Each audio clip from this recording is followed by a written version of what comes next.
Всем привет, меня зовут Паша, и на этом канале мы говорим и обсуждаем музыку, и это продолжение моей рубрики, которая называется «Ревизия», где я говорю об альбомах, которые вышли до того, как я завел свой канал. И сегодняшний ролик, наверное, самый сложный, который я когда-либо делал, потому что это первый раз, когда я почти полностью прописал сценарий, потому что обычно я себе просто пишу тезисы или вообще просто без сценария, потому что я не люблю читать.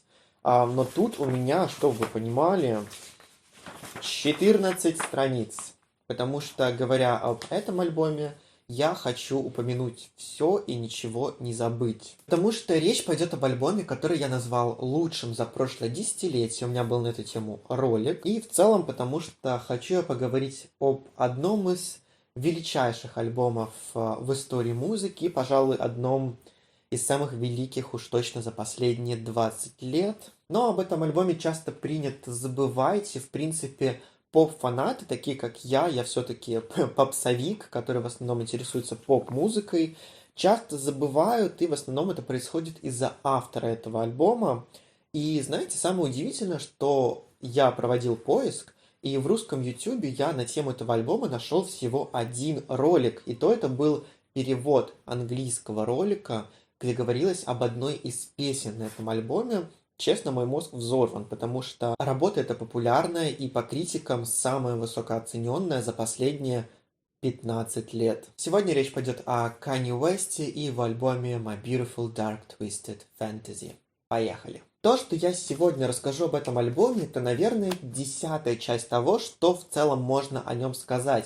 Но есть куда более талантливые с технической точки зрения авторы на зарубежном YouTube, которые уже сделали сотни просто подробнейших разборов этого альбома по каждой из категорий, и я обязательно оставлю ссылки на них в описании, если вдруг кого-то это заинтересует. Лично моя задача на сегодня — это убедить хотя бы одного человека послушать этот альбом, понять его, прочувствовать его и принять его. И неважно, фанат вы Тейлор Свифт, ненавистник Кардашьянов или вообще заядлый рокер. Сегодня мы поговорим о том, что универсально. Это музыкальная гениальность. А чтобы в целом понять, с чего начинается этот альбом, а тут предыстория очень важна, нужно отмотать. И нет, не в 2009 год, как вы подумали, а в 2006 год. Это был момент, когда Канье в прямом эфире на телеканале ABC заявляет, что президент Буш, цитата, «не волнуется о чернокожих людях».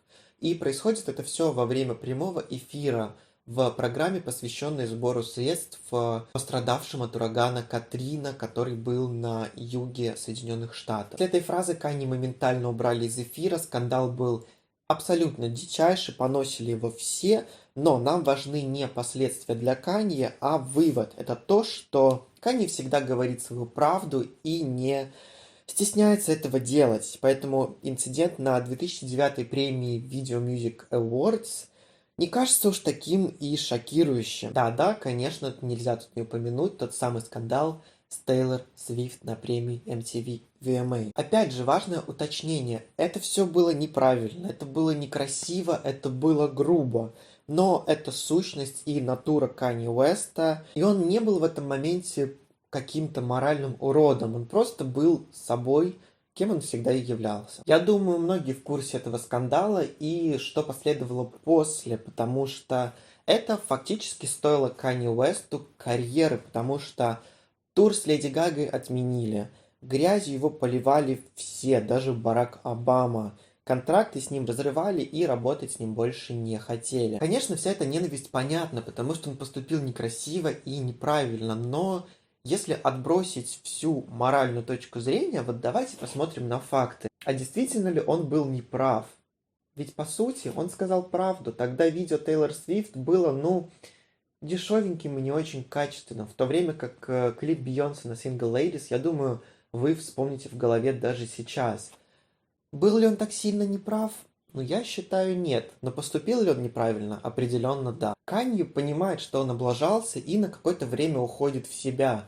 И, находясь в себе, понимает, что вернуться ему в седло поможет только то, в чем он действительно хорош. Это музыка. Он твердо решает написать новый альбом, но он хочет приступить не просто к написанию очередного альбома. Он хочет написать великий, ну или даже величайший альбом. Для этого Канье собирает ну просто максимально убойную команду артистов, продюсеров, диджеев, музыкантов и вместе с ними улетает на Гавайи. В целом запись этого альбома стоила Канье Уэсту рекордные $3 миллиона. Это одна из самых высокобюджетных пластинок в истории музыки. На Гавайях он организовывает так называемый рэп-кэмп, то есть лагерь рэпа. Это полноценная рабочая атмосфера по созданию хорошей музыки. Никаких развлечений, строгое расписание и подъем каждое утро, никаких соцсетей, максимальная концентрация на музыке. В работе принимают участие десятки артистов. Это Бейонсе, это Риhanna, это Ники Минаж, Дрейк, Джей Зи, Пуша Ти, M.I.A., Биг Шон, Ферги, Джон Ледженд, Элтон Джон, Кид Кади, Алиша Кис, и список можно продолжать бесконечно. Запись проходит довольно тяжело, но при этом в полном погружении в креативную часть. Как от себя, так и от каждого, кто находился в его студии на Гавайях, Канье требовал абсолютный максимум их возможностей, заставляя петь одну строчку по сотни раз, чтобы она в итоге выходила идеальной. В первой половине 2010 года запись альбома заканчивается, и 22 ноября 2010 года хип-хоп музыка, как и в целом музыка, больше никогда не будет прежней, потому что My Beautiful Dark Twisted Fantasy официально выходит в свет. Альбом по праву становится одним из важнейших релизов современности. Это настоящая библия того, как можно и нужно использовать сэмплы в музыке, как максимально честно и откровенно исследовать границы добра и зла, популярности, ошибок и моментов триумфа. Это пример того, какие лимиты можно выжать из приглашенных артистов, как превратить голос в инструмент и создать классику на месте катастрофы. Ну и давайте, наверное, пройдемся по плейлисту. Я не буду очень подробно останавливаться на каждой песне, потому что даже я за 3 года довольно постоянного прослушивания этого альбома до сих пор не понял его на 100%. Но сконцентрироваться на тех вещах, которые я оценил по достоинству, я, конечно же, хочу. Открывает альбом композиция Dark Fantasy, а точнее открывает альбом Мисс Ники Минаж, которая с фальшивым британским акцентом читает авторский пересказ Золушки Ролда Даля. А Тиана Тейлор и Джастин Вернон дарят песне охренительный хук, который звучит вот так. Can we get much higher? So high.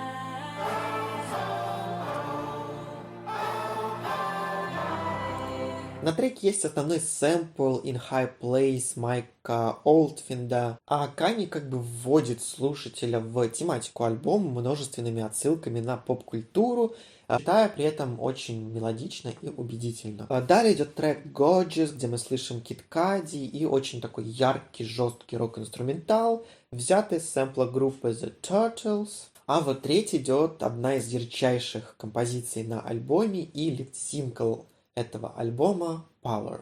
Не проникнуться хуком этой композиции фактически невозможно.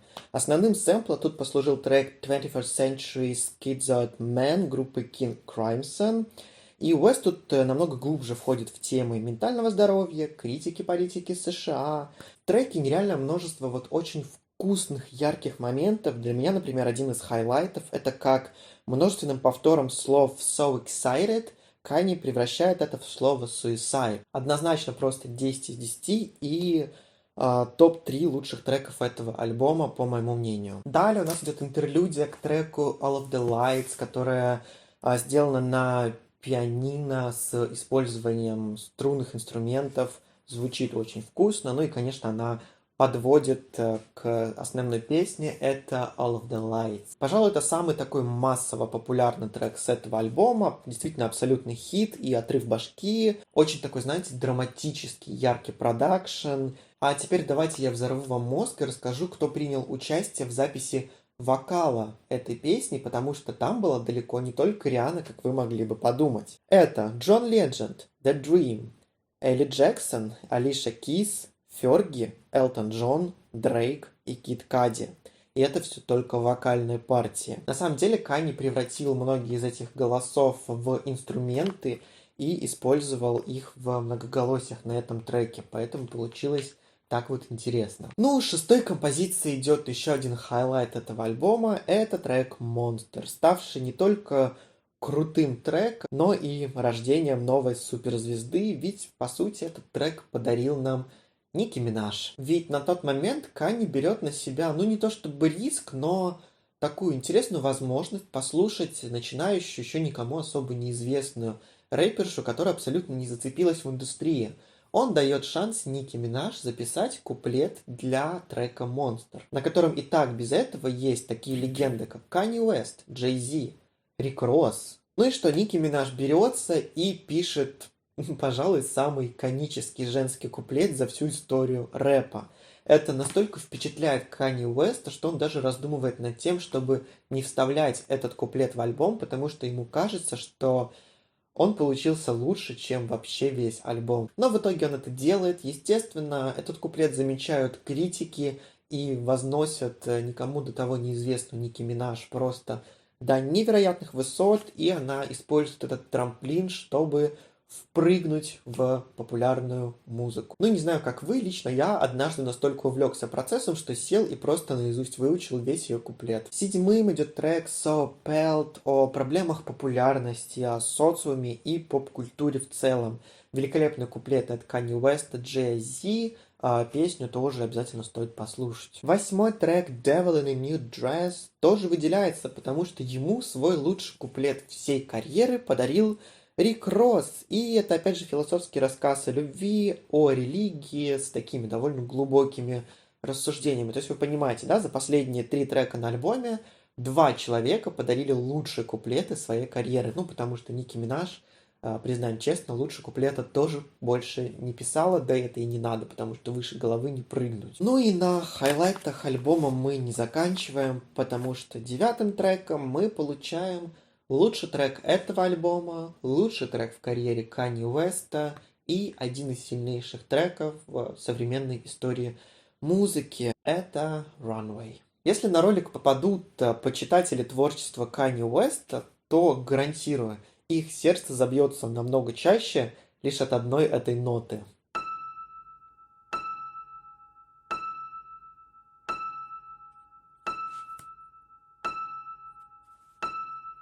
Это самая честная, самая откровенная и самая понятная песня Канье, в которой он четко и честно говорит о себе, признает свои ошибки, смело заявляет, что он такой. Плюс, опять же, у нас уже знакомый паттерн, на треке появляется Пуша Ти, где он просто максимально вот как ублюдок, ну то есть в хорошем смысле этого слова, читает текст, и тоже я считаю это его лучший куплет в карьере. То есть у него там была такая задача быть ублюдком и начитать очень много такой, ну, не самой тривиальной повесточки. Тут Канье Уэст рассуждает о неудачной любви, о медиа, которые фактически питались им, и, конечно же, о ситуации с Тейлор на MTV VMA и его убитой репутации. Этот трек — это, по сути, самопортрет Канье Уэста, который он сделал максимально честно и открыто, действительно вот проникнув в свою душу. То есть, чтобы описать Канье Уэста, достаточно просто разобраться в этом треке. Дальше, наконец, идут треки хоть чуть-чуть послабее, ну, либо я до сих пор их просто не понял до конца. Hell of a Life — это очень такая, знаете, агрессивная роковая песня, где он читает в том числе и об Эмбер Роуз и ее, скажем так, порнографическом бэкграунде. На 11-м треке у нас идет дуэт с Джоном Леджендом, и снова рассуждается тут о прошлых отношениях, о разочарованиях в жизни, а посреди трека Крис Рок начинает зачитывать монолог от лица нового мужчины, бывшей девушки Канье Уэста. Ну и фактически финальным треком альбома становится фит с Бон Ивером под названием Lost in the World. Тут мы получили один из самых поэтических куплетов Канье в карьере. В треке в целом прослеживается такой более оптимистичный настрой, потому что в его основу легла поэма, которую Канье написал Ким Кардашьян, когда они только вот начинали встречаться и их отношения развивались. Просто потрясный, великолепный продакшн, очень интересное сплетение голосов и в целом красивый музыкальный финал альбома, который плавно перетекает в, ну, действительно последнюю композицию, которую трудно назвать композицией, потому что это просто такой финальный момент альбома, трек Who Will Survive in America. Под тот же бит, который был на прошлом треке, мы слышим поэму Джилла Скотта Херона, извините, Comment Number One. И это в целом подводит такой вот итог альбома и описывает его суть и значение. Ну и тут занавес. Ну и дальше никаких выводов не писал, и что тут в целом-то выводить, потому что я от своих слов не отказываюсь и никогда отказываться не буду, даже несмотря на то, что я поклонник поп-музыки и больше разбираюсь в ней, я умею ценить хорошую музыку, а эта музыка не просто хорошая, эта музыка великая, и альбом Канье Уэста я по праву считаю, ну уж точно сильнейшей работой последних 15 лет. Тут мы получили настоящее признание себя, своих ошибок, того, кем ты есть как человек, с очень глубокими такими понятными рассуждениями о славе, о шоу-бизнесе, о политике, о том, как медиа питается артистами, как артисты от этого начинают сходить с ума, и что это в целом выкручивается в какие-то невероятные истории. Мы тут получаем вот настоящий учебник того, как использовать сэмплы, потому что они есть фактически в каждой композиции, как работать с артистами, но при этом не переводить на них внимание, а просто использовать их скиллы на абсолютный максимум. Я абсолютно согласен со многими критиками, которые называют этот альбом одним из величайших в истории, и если вы не знаете, это единственный альбом современности, то есть, ну вот за последние 20 лет, который выпущен в новом тысячелетии, который в итоге попал в топ-20 в списке Rolling Stones 500 величайших альбомов в истории. И у меня никаких претензий к этому списку нет. Я всегда ставлю оценку, и я в некоторых видео рассказывал, что я никогда не ставил альбому выше 9.5, не знаю по какой конкретно причине, и 9.5, как вы понимаете, было у этого конкретного альбома, но если отбросить мои странные правила, то лично для меня My Beautiful Dark Twisted Fantasy это 10.0 из 10. Вот такие вот у меня мысли, мое такое небольшое исследование этого альбома. Я все еще продолжаю его слушать и продолжаю открывать для себя какие-то новые грани, потому что в настоящем искусстве все-таки очень много граней и сторон, на которых можно на него смотреть. Если вдруг кто-то посмотрел это видео и слушал альбом уже, то, пожалуйста, напишите в комментариях, как вам альбом, какие у вас любимые треки, что вы в целом о нем думаете. Если не слушали, но вдруг посмотрели мое видео, пожалуйста, отбросьте весь негатив и послушайте это искусство. Потому что, ну, все-таки давайте честно, Канье Уэст это не тот человек, которого нужно прям вычеркнуть из музыкальной жизни, как, например, там Ар Келли, который действительно стал преступником, или как, например, Крис Браун, о котором я на канале никогда не говорил и говорить не буду по моим личным убеждениям и причинам. Канье Уэст странный, Канье Уэст сейчас тяжело болеет, Канье Уэст неординарный, грубый, но он не преступник, он действительно великий, гениальный музыкант, и я считаю, что нет смысла вычеркивать его наследие из музыки только из-за того, что у него были парочку неприятных инцидентов в жизни. Потому что если начать копать под артистов прошлого века, как, например, Джон Леннон, как Элвис Пресли, мы узнаем очень много не самых приятных моментов в их жизни. И если бы они жили сегодня, то их бы уже давно закэнселили так, что никто бы даже о них не вспоминал. Но все-таки вот иногда существуют моменты, когда стоит отделять артиста от музыки. Я считаю, что Канье Уэст этого заслуживает. Ну, это все, что я хотел рассказать сегодня. Всем спасибо за просмотр. Всем пока.